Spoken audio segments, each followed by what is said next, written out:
L'idée, c'est de réfléchir effectivement sur des sujets de management et aujourd'hui, au regard de la crise qu'on traverse, voilà, on a voulu ce premier thème sur la relation managériale, facteur clé de la résilience collective. Ce sera le thème d'aujourd'hui. Alors, ça se veut, vous avez certainement pu assister à des webinaires. Nous, on fait un atelier à distance, donc ce n'est pas un webinaire, donc c'est-à-dire qu'on va, on va faire de l'interaction avec vous, d'où la connexion à Klaxoon. Merci pour ceux qui sont connectés, je crois que tout le monde est connecté. Et l'idée, c'est d'échanger sur ce sujet. Je le dis juste, je le rappellerai à la fin, il y a 2 autres webinaires qui sont prévus.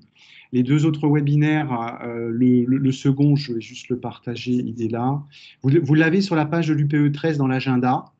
Le second webinaire, ce sera sur la question de la motivation, parce que pour être résilient derrière, c'est entretenir aussi la motivation des équipes et comment on peut se remobiliser dans la crise qu'on traverse. Ce sera donc le 30 juin. Ce deuxième atelier plutôt que webinaire.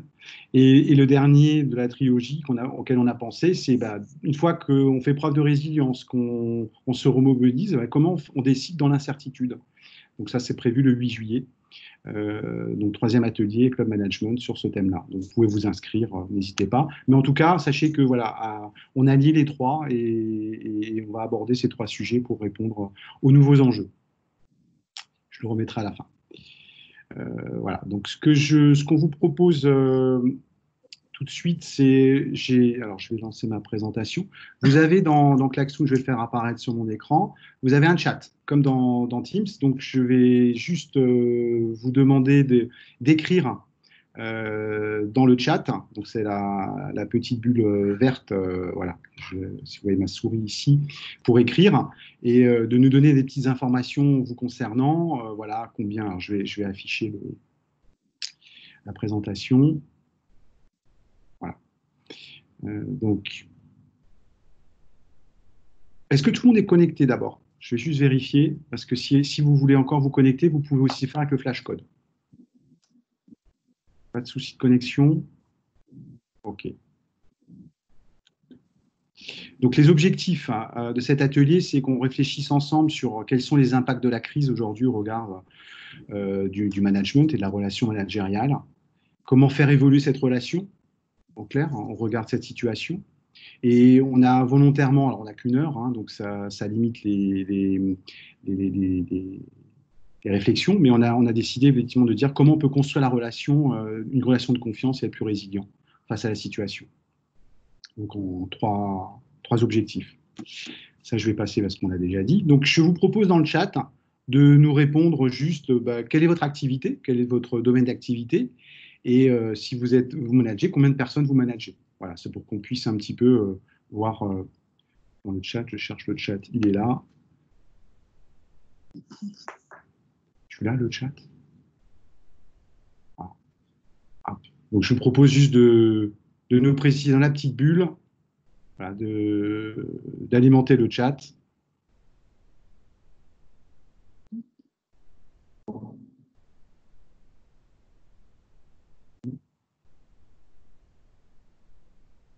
D'accord.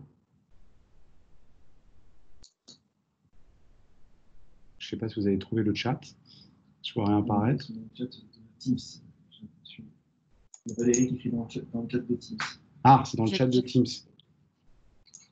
Ah. Ouais, ça apparaît dans... Eh oui. Bon, c'est pas grave. Bon, c'est dans le chat de Teams, ça fait rien. Je le vois aussi, donc c'est bon. Donc, il y a domaine architecture, nombre de personnes managées, il y a variable. Il y a dans le domaine du médical, Fabienne qui nous répond dans le médical, avec 7 personnes à manager. On a Valérie et Marie, courtage assurance. Courtage assurance, Valérie et Marie, OK. Une quinzaine de personnes. 15 personnes à manager, OK. Jean-Christophe qui nous dit 20 à 650 salariés dans l'industrie et le service.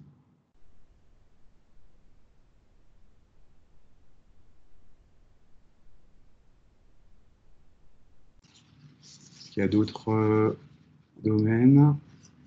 Donc, la santé, 10 personnes. Dans le logement social, 400 personnes.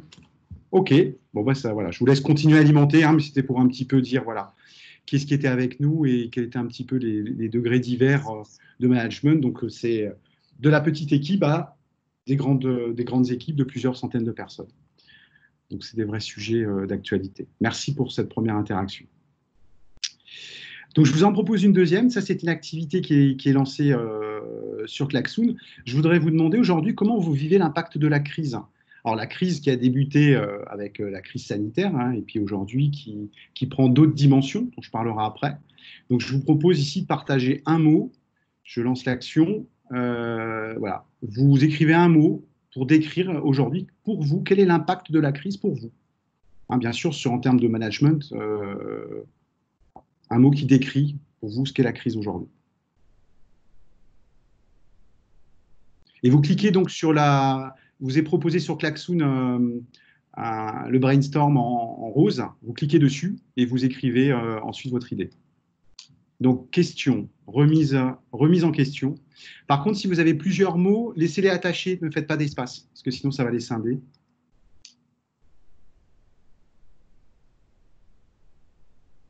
Fatigue, changement. OK.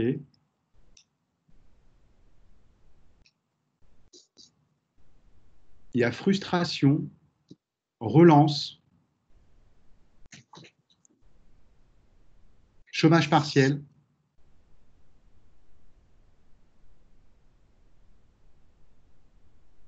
réajuster,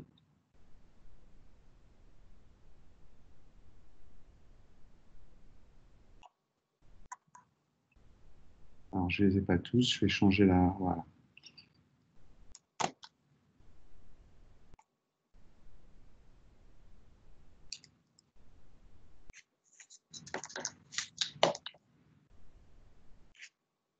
Question, relance, fatigue, remise en cause.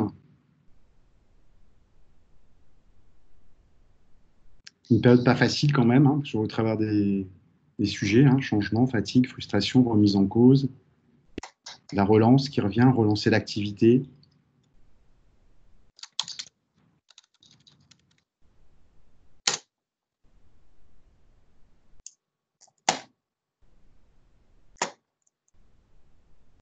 Ouais. Il y a Benjamin qui me dit que ça apparaît dans le chat. Ouais. Dans le chat de Teams. OK. Donc, c'est Benjamin qui les réécrit pour les mettre dans le nuage de mots. Merci. C'est pratique d'être à deux, hein, parce que c'est vrai que... Okay. Donc, on reprend voilà, ce que vous avez écrit dans le chat. Je vois qu'il y a des habitudes qui ont été prises dans les webinaires. Hein, parce que c'est vrai que on a l'habitude de chatter. C'est bien. Je pense que tout le monde n'a pas pu télécharger Klaxoon. C'est pas grave. On y pallie. Il y a opportunité, tout à fait. La crise peut être peut-être source d'opportunité, tout à fait. Naissance, je vois qu'il est noté aussi. OK. Donc, ce que je vous propose, est-ce que quelqu'un veut commenter un mot donc je vous propose de prendre la parole pour venir peut-être commenter un des points que vous avez notés. Voilà, qu'est-ce qui a envie de préciser un des mots, voilà, des mots forts qui ont été posés. La parole est ouverte.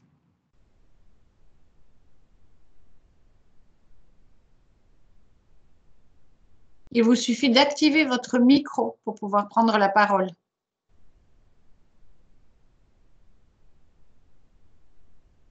C'est comme en présentiel, là, toujours le premier. Ouais. Faut se lancer, hein, voilà. C'est toujours, après, ça ouvre le bal. Je pense que quel que soit son métier, on va devoir se réinventer. Voilà, j'ai reconnu l'accent de André. Merci André. Oui, il y a se réinventer. Vas-y, vas-y André. Si tu veux. Faut repenser, réinventer ces postures managériales. Hein. On peut parler de posture managériale. Ça peut être réinventer son quotidien, son travail, son organisation. Son management. Son management, tout à fait. La créativité qui est apparue, je vois, dans les mots-clés. De créativité, pour se réinventer, il faut faire preuve de créativité. Tout à fait. Les postures, Ok. Nouvelle organisation. Très bien. Bah, écoutez, merci. En tout cas, ça permet un peu de situer les impacts. Alors, il y a déjà des débuts de solutions. Alors, on est déjà allé un peu plus loin, mais ce n'est pas grave. Merci en tout cas pour cette première interaction. On va creuser un petit peu le sujet.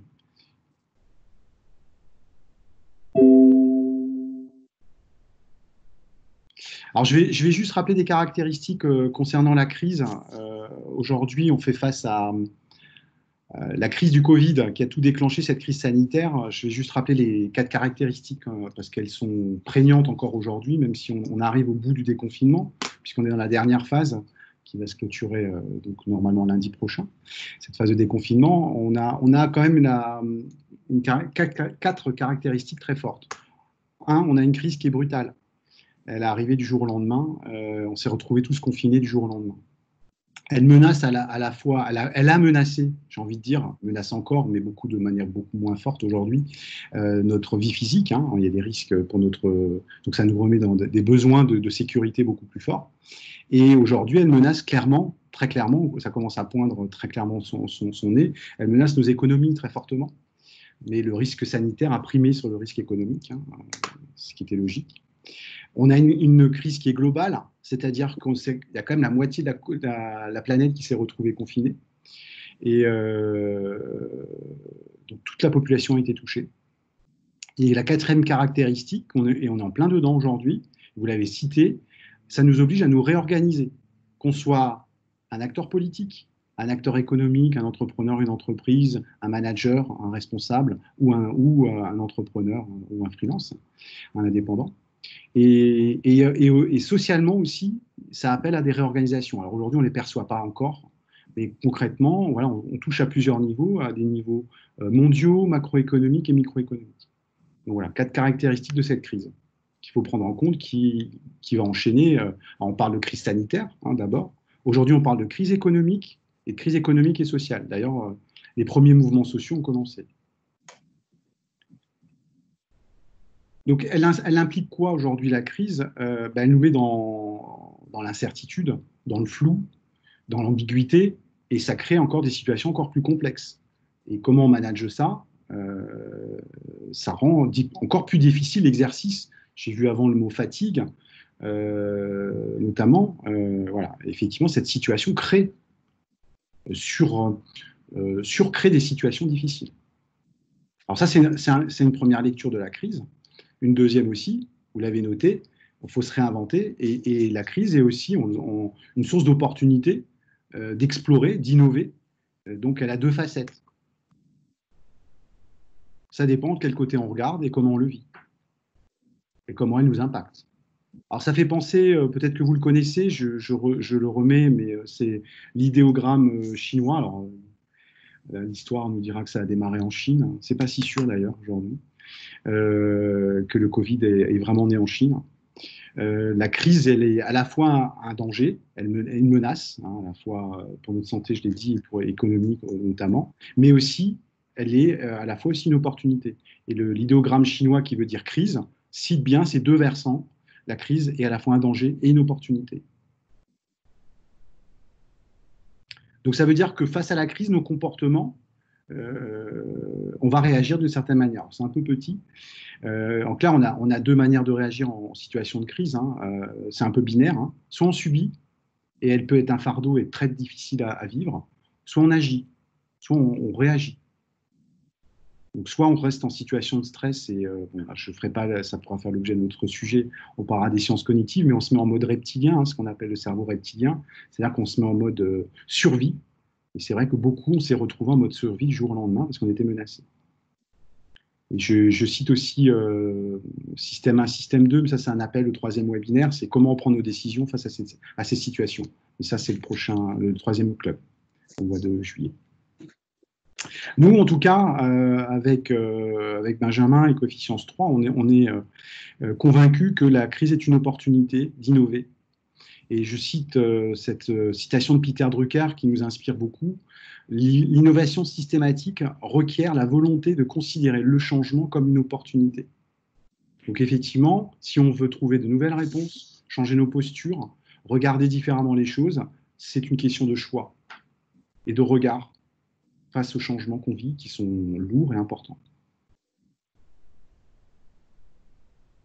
Alors, je vais vous proposer une nouvelle interaction. Une fois que j'ai dit ça, quelle réaction finalement, quel comportement au niveau managérial faudrait-il avoir ou avez-vous eu aujourd'hui face à la crise? Alors, vous avez déjà commencé à le dire en parlant d'innovation, mais je voudrais qu'on creuse un petit peu le sujet.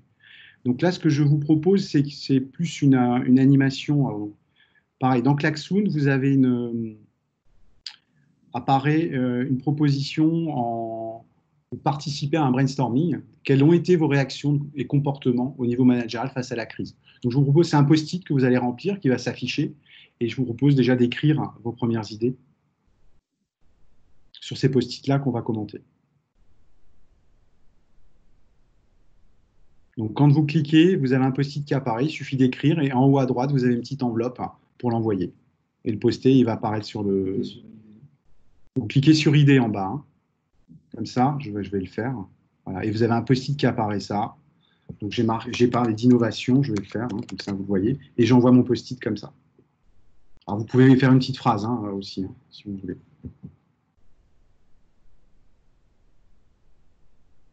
Donc quelles ont été vos réactions managériales, comportements, vous l'avez cité avant, et vous faites aujourd'hui, hein, donc vos comportements pour vous adapter face à cette crise. Comment vous managez en clair vos équipes aujourd'hui? Quel comportement vous adaptez? Je vous propose d'abord de... Alors, je découvre dans le chat qu'il y avait des mots avant. Okay. Anxiogène, naissance, fatigue. Okay. Alors là, j'en ai un.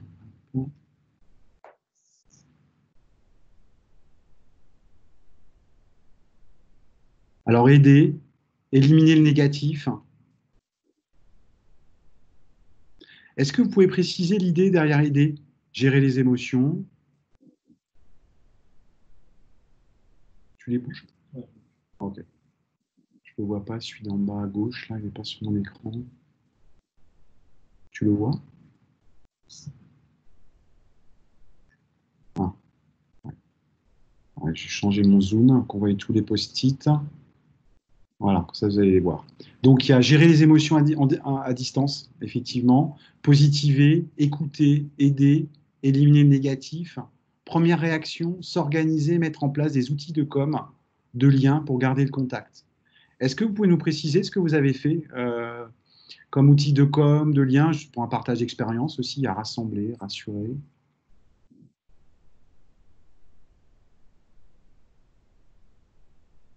Je vous redonne la parole. L'idée, c'est de commenter peut-être et d'échanger sur ce que vous avez fait au niveau managérial.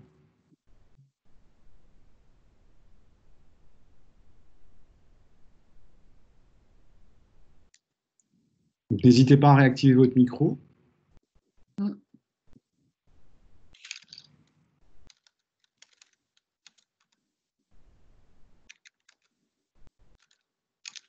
Il y avait gérer les émotions à distance. Est-ce que quelqu'un veut convaincre les collaborateurs de revenir en présentiel? Alors ça, c'est un vrai challenge. Parce qu'on a vraiment pris des habitudes fortes depuis plusieurs semaines.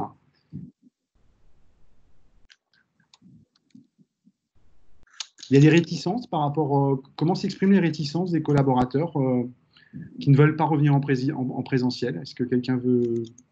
Moi j'ai l'impression que c'est partagé en fait, Tony.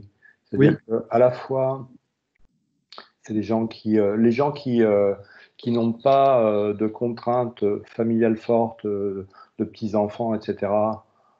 Effectivement, ils se voient bien continuer à évoluer dans un contexte un peu de travail à distance, un peu de travail en présentiel.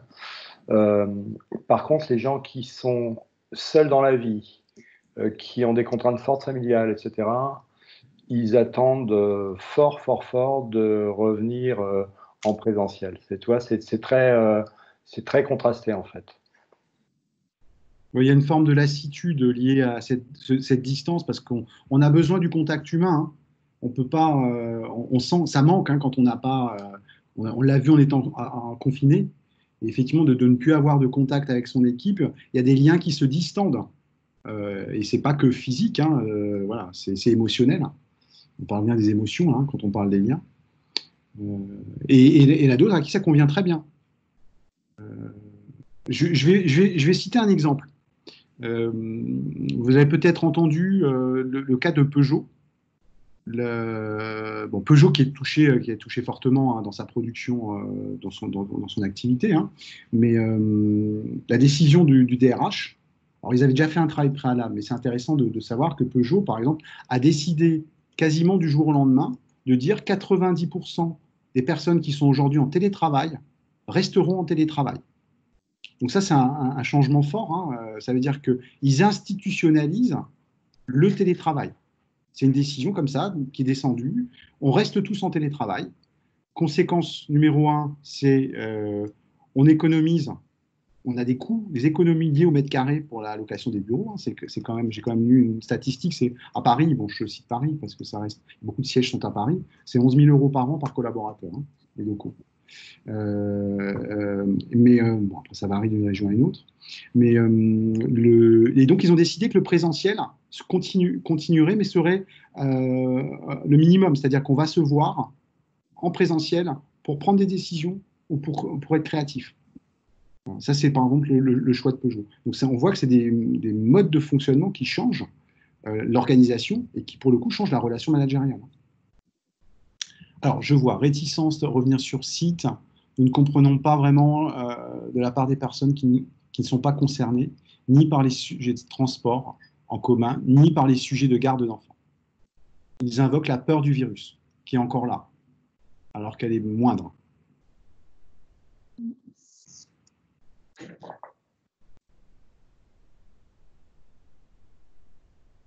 Il y a ouvrir des perspectives. Les groupes sociaux, qui sont des outils aujourd'hui, effectivement, qui se sont diffusés largement. Comment vous gérez, est-ce que quelqu'un veut préciser qu'est-ce que ça change par rapport à la relation managériale d'utiliser aujourd'hui des outils qu'ils n'utilisaient pas avant, tels que WhatsApp, Yammer, les groupes sociaux? Qu'est-ce que ça change? Quelqu'un veut intervenir là-dessus?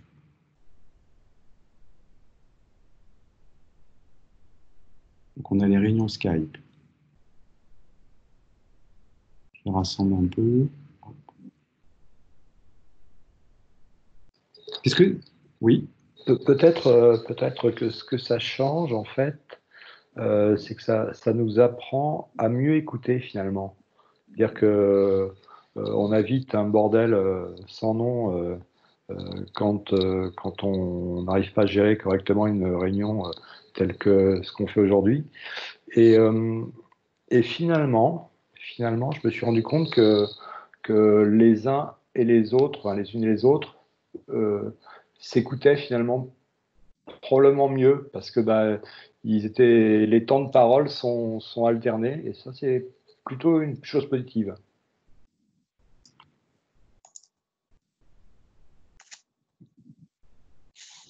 Effectivement, on peut mettre du...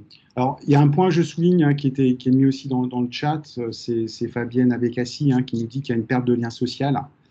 Je pense qu'il y a quelque chose de très très important, je vais le souligner pour compléter le propos, c'est que la distanciation fait qu'on perd effectivement une grande partie de la communication non verbale. On perçoit dans nos échanges avec les autres un certain nombre d'informations de manière consciente et inconsciente. Il faut même savoir que 90% de notre communication est non verbale. Et la distanciation, les écrans, les réunions Skype, les chats ne remplacent pas la communication non verbale. Donc on perd de l'information, on perd du lien et il y a de la distance qui se met. Alors une des réponses pour le coup, c'est bien ce que tu dis Jean-Christophe, c'est de dire il faut écouter différemment et il faut encore plus de présence dans les rares moments finalement où on a des temps d'échange. Parce que finalement, on a réduit le nombre d'interactions avec le distanciel. Hein. C'est quand même ce qui se passe. Hein. Donc on doit augmenter en qualité d'écoute pour pouvoir interagir avec l'autre à distance. Hein. C'est ça que ça veut dire. Sinon, on a une perte de lien social. Tout à fait, je suis complètement en phase. Et d'ailleurs, c'est pour ça que toutes ces réunions de Teams ou toutes ces réunions vidéo, elles sont extrêmement fatigantes parce qu'on est obligé vraiment d'avoir une attention un peu plus élevée pour bien entendre. Je partage complètement cette idée de la communication non verbale qu'on a l'habitude d'avoir entre nous et qui nous manque fatalement, mais qui est aussi avec lequel, dans la période, on a été obligé de faire, quoi. Enfin, sur lequel on est obligé de faire, quoi. Alors, je vois qu'il y a un nouveau post-it qui est noté, merci, qui est de dire il y a une perte de concentration face à tous ces écrans, avec des qualités de connexion très disparates, c'est un vrai sujet, et des conversations en décalé qui se chevauchent et qui sont très fatigants. Effectivement. Je pense que vous l'avez tous expérimenté, hein. La tentation est grande, quand on est en visio, de faire autre chose en même temps. Surtout que c'est ce qu'on appelle le multitasking, hein, c'est-à-dire notre tendance à faire plusieurs choses en même temps. Je rappelle juste que faire plusieurs choses en même temps fatigue énormément le cerveau. Et nous fatigue est une source de stress, pour le coup. Donc ça amplifie en plus une situation stressante qui est la crise, dont on vient de parler. Notre comportement va en rajouter. Et effectivement, être pleinement présent à l'instant T, quand on est en conversation ou en visio, c'est extrêmement important dans sa relation managériale. Si on veut de la qualité, de la présence, de l'écoute, de l'empathie, éviter de faire autre chose que de traiter deux choses en même temps. Parce que c'est une tendance naturelle que nous avons, qui détériore finalement la relation, au final, surtout dans une relation managériale. Ah, mais je vais compléter. Je vous remercie pour ces idées. Je n'aurais pas rebondi sur tout, mais en tout cas, voilà, ça donne des...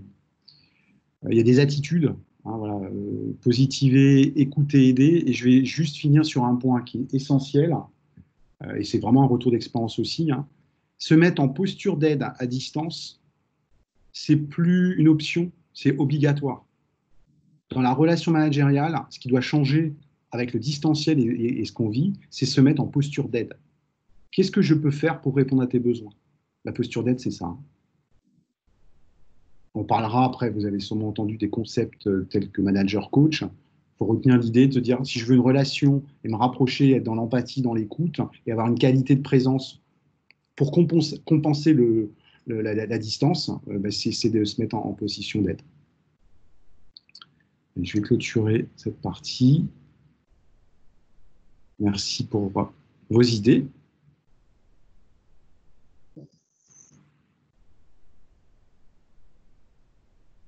Alors, quelle réponse?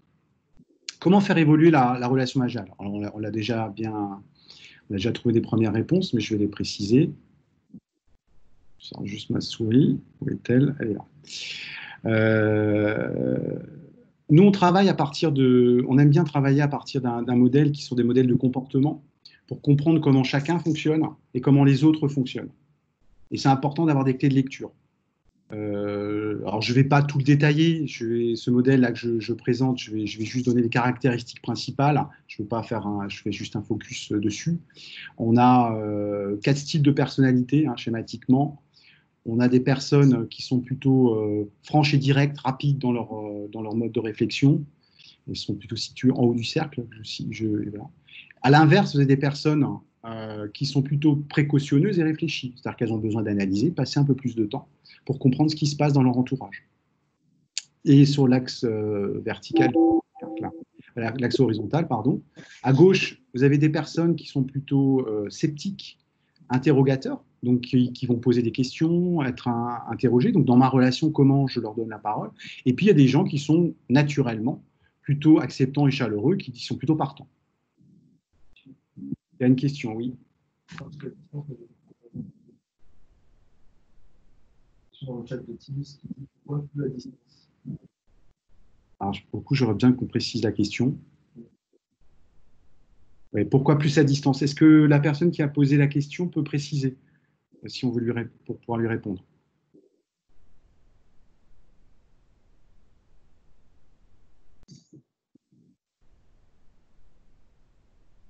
Donc, dans ma relation avec ce qui se passe aujourd'hui, j'ai décrit juste quatre types de comportements. On a les D, les verts, qui sont des styles dominants, dominance, plutôt fonceurs, énergiques, rapides, directs.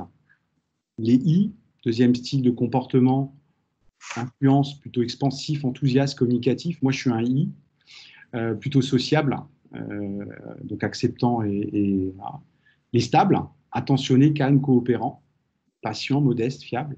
Et les C, conscience, qui sont plutôt précis, réservés, formels, analytiques, prudents et réfléchis. Donc là, on a 4 styles de comportement. Et donc, comment moi, je me comporte déjà quel est mon mode de management? Donc, mon comportement va interagir sur mon mode de management et comment l'autre, lui, fonctionne. Alors, ce que je voulais juste préciser, une fois j'ai décrit ces 4 styles de comportement, c'est de se dire comment je réagis face à la situation actuelle. C'est-à-dire quels sont mes comportements interpersonnels avec les autres dans cette situation de crise. Alors, je vais juste forcer les traits, mais c'est des tendances qu'on a tous dans ces situations extrêmes. Le D, il va plutôt se positionner, il va vouloir gagner, c'est-à-dire il va vouloir imposer, il va être impatient, il va être franc-parler, il va être trop direct. Et vous savez que quelquefois, le franc-parler peut blesser, heurter l'autre. Et couper pour le coup la communication, ou couper la relation managériale. Je ne vais plus aux réunions, je ne dis plus rien, de toute façon c'est toujours pareil, ce que j'ai à dire n'est pas intéressant. Le I, influence, comme c'est un expansif et enthousiaste, il va être pris par la passion, mais il risque de tomber dans la dispersion et l'impulsivité. Un I qui est en situation de stress, dans une situation d'incertitude, peut être trop impulsif et trop dispersé, et ce qui fait que dans la relation managériale, ça va détériorer la relation managériale avec l'autre, qu'ils soient en présentiel ou à distance d'ailleurs. Le S, le stable, il est plus dans une résistance passive face à des situations de stress et de crise, et dans le compromis. Donc, il ne donnera pas son avis, il dira que tout va bien, il ne livrera pas ses émotions, donc on ne saura même pas qu'il ne va pas bien. Et le C, conscience, il va prendre trop de temps à analyser et il va être dans la rigidité.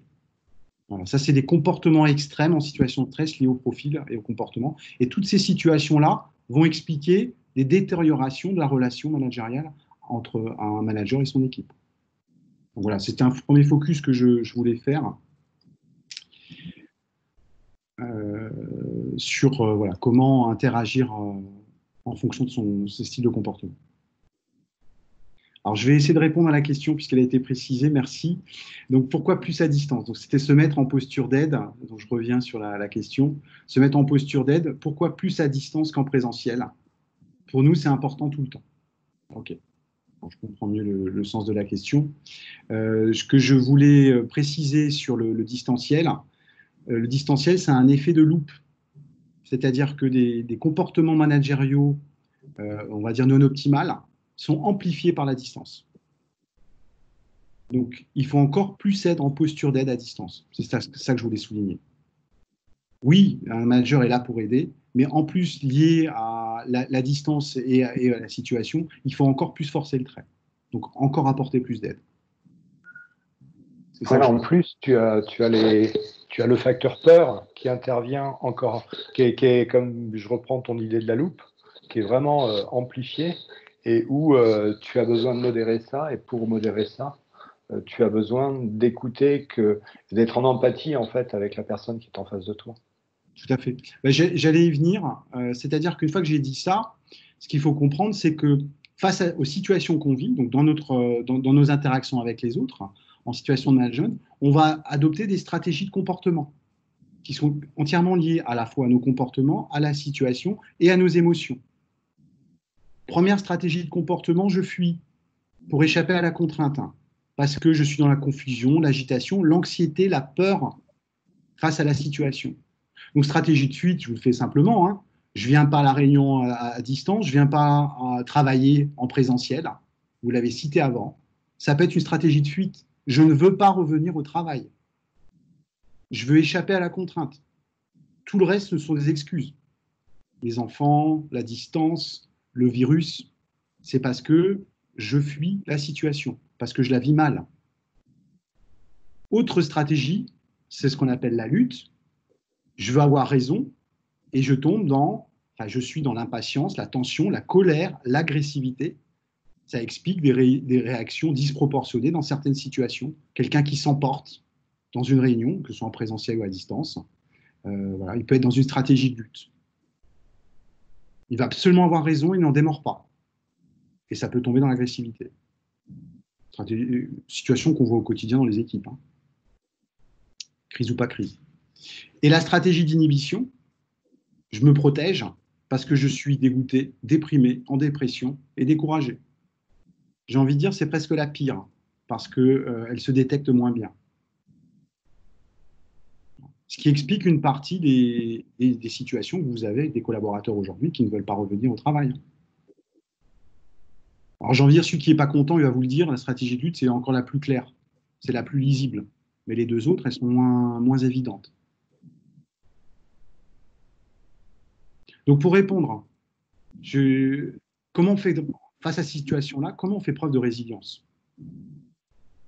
Donc je voulais juste faire un focus là-dessus. Je vais juste définir la résilience. La résilience, c'est notre capacité à rebondir face à la situation actuelle. Et c'est notre capacité à nous adapter à la situation. Donc la résilience, c'est vraiment une capacité à la fois de rebond et d'adaptation. Effectivement, si je ne suis pas résilient individuellement, alors je vais parler des 3 niveaux, hein, je vais les préciser, mais d'abord, je voulais définir ce qu'était la résilience. Une capacité de rebond et une capacité à s'adapter. Alors, il y a 3 niveaux. Je vais les préciser. D'abord, le premier niveau, c'est la résilience individuelle. Donc, ça touche à la dimension de la confiance en soi. Vous avez des personnes, vous l'avez vécu vous à titre individuel, qui ont été plus ou moins résilients dans la situation de confinement. Ça touche aussi à notre vision, notre regard sur les choses. C'est-à-dire, on peut avoir regardé le verre à moitié plein ou le verre à moitié vide. C'est ce qu'on disait sur la crise. Soit c'est un danger, soit c'est une opportunité. Donc, quelqu'un de résilient, c'est quelqu'un qui a plutôt une vision optimiste des choses, malgré que la situation puisse être très compliquée. Et dernière capacité individuelle de résilience individuelle, c'est sa capacité à créer des interactions avec les autres, à se mettre en relation avec les autres, à créer du réseau. En clair, je suis tout seul à travailler chez moi parce que je suis en télétravail, et comment je me mets en contact avec mes collègues, avec mon manager. Ça touche à la capacité de résilience. Donc à la fois confiance en soi, vision optimiste et la confiance à se connecter aux autres. Là, on parle de résilience individuelle. Ensuite, il y a le deuxième niveau de résilience. Je fais plus le focus là-dessus, parce que c'est plus celui qui nous intéresse dans la partie managériale. C'est quoi la résilience collective? Elle touche ces 2 capacités, la résilience collective. La première, c'est se dire on poursuit un objectif commun. On est OK sur l'objectif commun, on reprend l'activité et on produit et on délivre notre service. Ça peut être tout simplement ça. Donc effectivement, quelqu'un qui ne veut pas revenir au travail, quel impact ça a sur l'objectif commun? C'est quelque chose qui est intéressant de réinterroger. Et la deuxième capacité de résilience collective, c'est la capacité de ce qu'on appelle la qualité relationnelle. Et là, on est au cœur du management. Un manager, entre guillemets, je l'appellerai comme ça, résilient, c'est un manager qui a une capacité de résilience collective, qui a la capacité de mobiliser ses collaborateurs sur un objectif commun, et une capacité relationnelle qu'il développe. Et c'est pour ça que je parlais d'effet de loupe, c'est-à-dire que, excusez-moi du terme, ceux qui avaient un management toxique avant la crise, en fin de compte, la crise n'a fait que augmenter ces tendances. Ou à l'inverse, celui qui était proche et qui avait un management plutôt, je l'appelais bienveillant pour le qualifier, mais c'est pas que ça, hein, c'est aussi capacité de leadership notamment, c'est amplifié aussi dans la crise et il a une résilience plus élevée. Après, la capacité de résilience organisationnelle, ça touche, c'est notre 3e temps cloud management, à la prise de décision et à l'adhésion des acteurs dans les équipes. Donc, faire évoluer sa relation managériale pour être plus résilient, c'est le cœur du management. Et la situation, la crise nous oblige aujourd'hui à revoir et à travailler la posture managériale et nos relations avec les autres.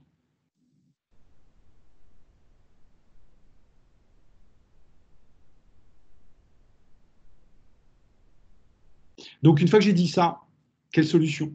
Donc, je vais vous redonner la main pour... je déclenche un dernier brainstorming, ce sera le dernier. Quel comportement pour être finalement, une fois que j'ai dit ça, pour avoir des attitudes managériales, pour être plus résilient finalement? Qu'est-ce qu'il faut mettre en place? Sinon, ça va apparaître. Non, je ne vais pas lancer, ça y est. Là, ça va apparaître. Okay. Donc, soit vous le mettez dans le chat si c'est plus simple pour vous, on va écrire les post-it, ou soit vous le mettez sur un post-it sur Klaxon.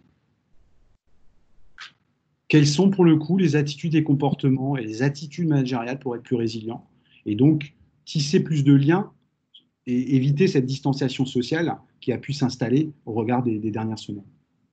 Qu'est-ce qu'il faut faire? Ça peut reprendre. Alors, communiquer, communication, tout à fait. Encore plus communiquer, toujours communiquer, tout à fait. On ne communique jamais assez. Démultiplier la communication, c'est important. Alterner position haute et position basse. Je précise. La position haute, c'est la position du sachant. Je sais ce qu'il faut faire. La position basse, c'est la position d'écoute. Qu'est-ce que je peux faire pour t'aider? C'est vrai pour dans nos métiers. Hein. Vous avez des consultants qui se mettent en position haute, ils vous délivrent le savoir. Et des consultants qui sont plus en coach, en écoute et en questionnement. Donc, position basse, hein, c'est l'art de questionner. Hein, pour faire, je résumerai comme ça. Capitaliser sur les valeurs. Tout à fait. Si je veux mobiliser, c'est un vrai levier. Des valeurs communes qui nous rassemblent. C'est moteur. Dans la communication, on a savoir écouter. Hein. La vraie écoute active. Je rappelle juste, hein, l'écoute active, c'est juste ne pas penser quand l'autre y parle. Ça, c'est de la vraie écoute active. Parce que quand je suis en train de préparer ma réponse, je suis déjà en train de me débrancher de ce que dit l'autre. Ouvrir l'après en mode perspective. Tu les bouges? Oui. Essayer de donner de la visibilité, sachant qu'on en a peu, hein, puisqu'on est beaucoup dans l'incertitude aujourd'hui, dans le flou, que le peu d'informations, enfin, de compréhension est à partager encore plus.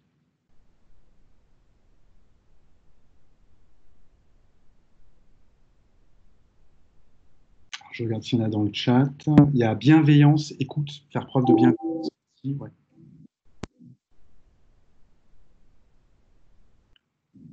Être réaliste et rassurant, c'est-à-dire qu'il faut savoir dire les choses. Effectivement, j'abonde vraiment dans le côté réaliste. Il ne faut pas cacher.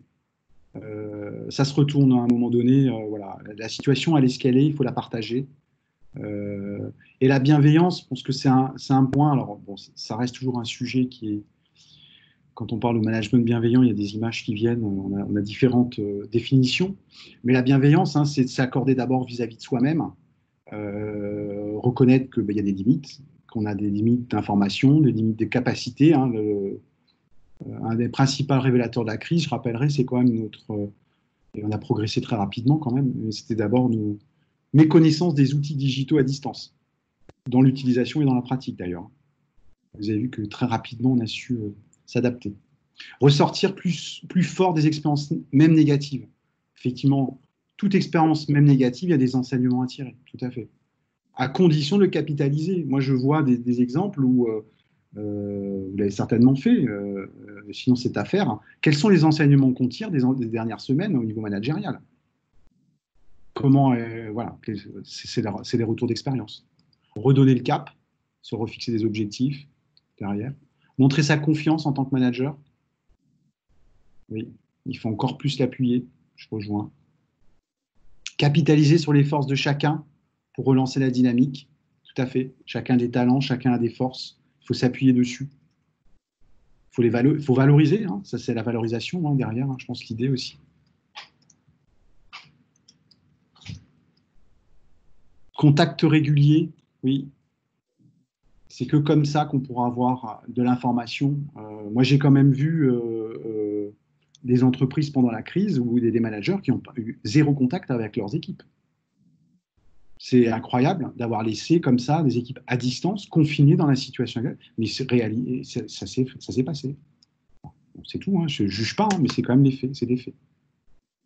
C'est d'autant plus important aujourd'hui parce que des problèmes qui aujourd'hui sont rejaillis dans vos équipes, ben, les graines ont certainement été plantées pendant le confinement. Il y a de fortes chances. Mobiliser avec les différents supports de communication. Effectivement, utiliser toutes les ressources à disposition. Et pour le coup, les outils digitaux sont une aide. Fixer des objectifs plus court terme. Effectivement, hein, je rappelle juste qu'on a fait quand même exploser des process en disant, voilà, les process et les objectifs pendant la période de confinement, ils ont disparu, hein, beaucoup d'entreprises. Hein. Ben, ça n'a pas empêché les entreprises d'avancer, hein, certaines, hein, les équipes. Favoriser la créativité. Je regarde l'heure, il est 54, c'est bon. Prendre temps pour l'écoute, le partage de ce qui a été vécu pendant le confinement. Ça, vraiment, je vous engage à le faire. Si vous ne l'avez pas fait, faites-le. Tirez les enseignements des dernières semaines. Et même dans la période actuelle de relance d'activité, qu'est-ce qui se passe? C'est encore une nouvelle période qu'on a ouverte. La résilience augmente avec l'âge. Ça, je suis assez d'accord. Ça, je vois André sourire. Effectivement, je pense que la résilience, elle augmente avec l'âge par l'expérience et l'expérimentation. Hein. Bon, ça ne veut pas dire que les jeunes ne sont pas résilients. Tu ne partages pas, Benjamin. Ouais. Vas-y, dis. Tu interviens? Non, on a peu de temps.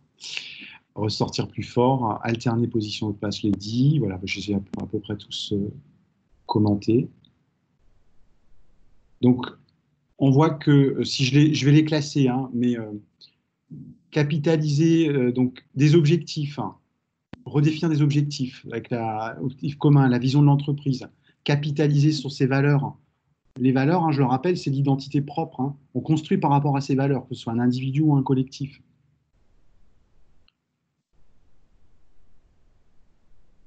Alterner les positions hautes et basses pour montrer de la confiance. Derrière, communiquer, écouter, prendre du temps, faire preuve de bienveillance, multiplier les contacts, c'est que comme ça qu'on communiquera mieux. Pour faire de l'écoute active, célébrer les petites victoires, ça va renforcer derrière, ça va rendre plus fort et ça va relativiser les expériences négatives, c'est ça que ça permet aussi, au lieu de les cristalliser. Ça, on est sur la com, ça va ici. Fixer les objectifs, revoir la temporalité des objectifs, tout à fait. Redonner le cap, ça va là. Capitaliser sur les valeurs, capitaliser sur les forces, je vais mettre les valeurs.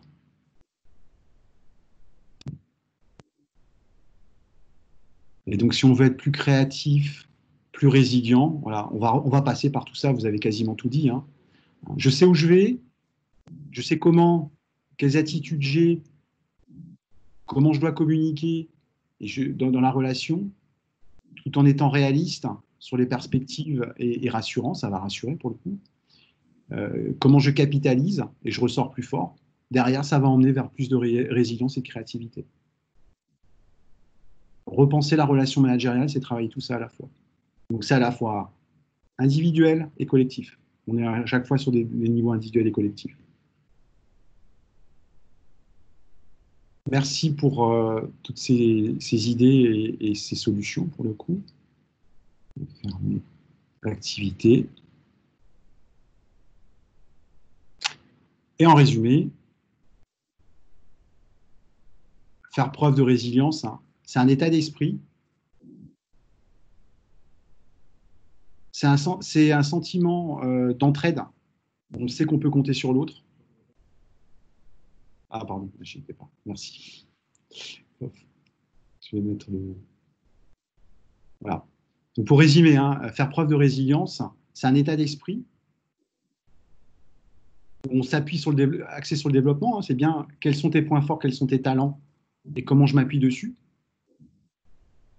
Avoir le sentiment de compter sur l'autre, hein, c'est ce sentiment qu'on cultive ou pas de je peux m'appuyer sur l'autre et mon manager est là pour m'aider ou pas.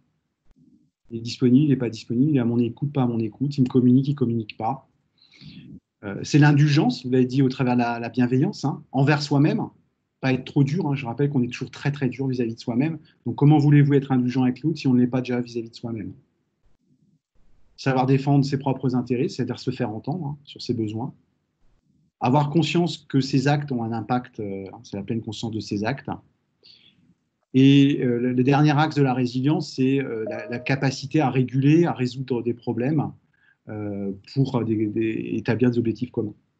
Ça, c'est vraiment, voilà, c'est les 5 axes de la résilience. Un état d'esprit, un sentiment à entretenir, une posture, avoir conscience que ce qu'on décide, ce qu'on fait a un impact, et avoir une capacité de résolution, d'autorégulation. Voilà, il est 59. Je n'aurais pas abordé le dernier thème, mais il découle de celui-là, mais je pense qu'on en parlera au prochain. Club Management, qui était comment et tout ça, ça vient nourrir la confiance. Hein. Je finissais sur la confiance. Voilà. Et donc, je vous invite au prochain Club Management, qui est la suite, qui est dire comment, une fois que j'ai dit ça, je remobilise mes équipes. Voilà. Donc, ce que je vous propose, je ne vais pas lancer une interaction klaxoon. Dans le chat, un mot pour votre ressenti sur ces échanges. Et puis, on vous libère. Il est 14h. Donc, je vous pose un dernier mot dans le chat pour comment avez-vous vécu cet atelier. Dans Teams, c'était baume au cœur. Baume au cœur. Super. Permet d'objectiver nos situations pro. Ça fait du bien. Super. Moi, j'ai envie d'écrire merci. Donc, j'envoie le mien.